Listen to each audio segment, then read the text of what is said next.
ঘরেই তো আছে, কি করি? রোজা থাকে কি এত সোজা কথা? খালি নাগে খিদে, বেলা বাজে কেবল মনে হয় 11টা 43। হাই রে, সারাদিন যাইবো কে বলে? আমার রোজা ভাঙার ব্যবস্থা একটু করাই লাগবো। এই কি হয়েছে তোমার, কিছু কি বলবা? না, ওই হইলো আমার মনে হয় কি আমার রোজা ভাঙে গেছে। রোজা ভেঙে গেছে? কিভাবে রোজা ভেঙে গেল?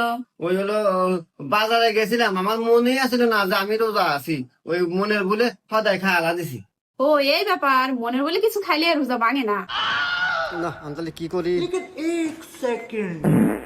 এই দেখছে দেখছে রোজা ভাঙে গেছে। রোজা ভাঙলে মানে কিভাবে রোজা ভাঙলো? আমি শুনছি পাত মারলে রোজা ভাঙে যায়। হাই, তোমার কেনা করছে যে পাত মারলে রোজা ভেঙে যায়? পাত মারলে অজু ভেঙে যায়, রোজা ভাঙে না। ধরা খাইও গেলাম মনে হয়। খালি বাহানা না রোজা ভাঙার। এই শোনো, রমজান মাসের প্রথম শুক্রবার, প্রথম জুমা, যাও নামাজ পড়ে আসো। খাওয়া গেলাম মনে হয়।